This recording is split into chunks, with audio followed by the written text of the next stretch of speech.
না, এই দম্পতির আর কোনো সন্তান নেই, একমাত্র সন্তান।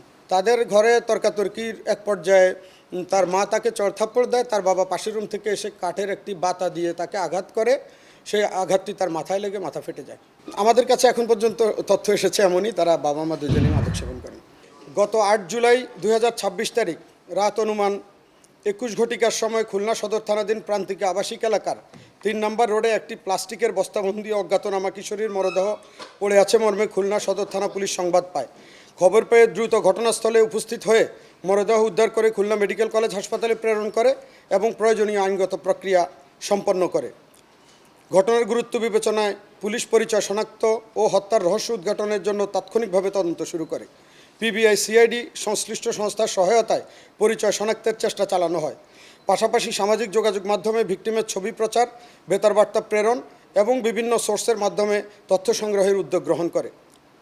অজ্ঞাতনামা ভিকটিমের পরিচয় শনাক্ত করতে না পেরে থানা পুলিশ বাদী হয়ে অজ্ঞাতনামা আসামির বিরুদ্ধে 10 জুলাই 2026 তারিখ খুলনা সদর থানায় একটি হত্যা মামলা দায়ের করা হয়। তদন্তের 24 ঘন্টার ভিতরে নিহতের পরিচয় আরফানা হোসেন নির্জনা, বয়স 16 হিসাবে শনাক্ত হয়।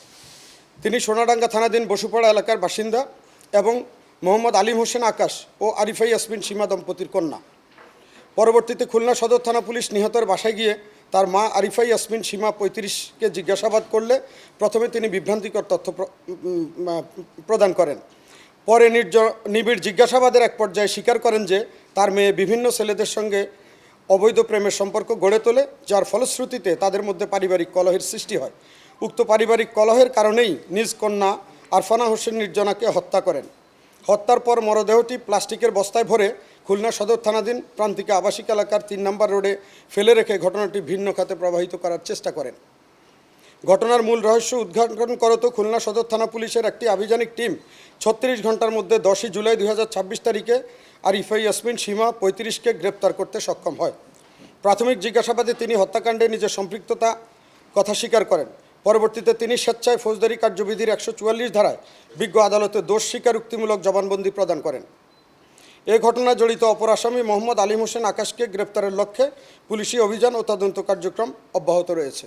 আজ থেকে 2 বছর আগে 8ম শ্রেণীতে থাকাকালীন সে একজন বিবাহিত পুরুষের সঙ্গে প্রেম করে চলে যায়, কিছুদিন অবস্থান করে, যেটা 164 ধারার জবানবন্দির মধ্যে তার মা উল্লেখ করেছেন। এবং বর্তমানে রনি নামক একটি ছেলের সাথে তার প্রেমের সম্পর্ক আছে, তার সাথেও সে চলে গিয়ে 3 দিন বাড়ির বাইরে ছিল। না, এই দম্পতির আর কোনো সন্তান নেই, একমাত্র সন্তান। হ্যাঁ, তাদের ঘরে তর্কাতর্কির এক পর্যায়ে তার মা তাকে চড়থাপ্পড় দেয়, তার বাবা পাশের রুম থেকে এসে কাঠের একটি বাতা দিয়ে তাকে আঘাত করে। যদিও তিনি তার বক্তব্যে উল্লেখ করেছেন তাকে শরীরে আঘাত করার উদ্দেশ্য ছিল, সেই আঘাতটি তার মাথায় লেগে মাথা ফেটে যায়, প্রচুর রক্তক্ষরণ হয়, এভাবে সে মৃত্যুকোলে ঢলিয়ে পড়ে।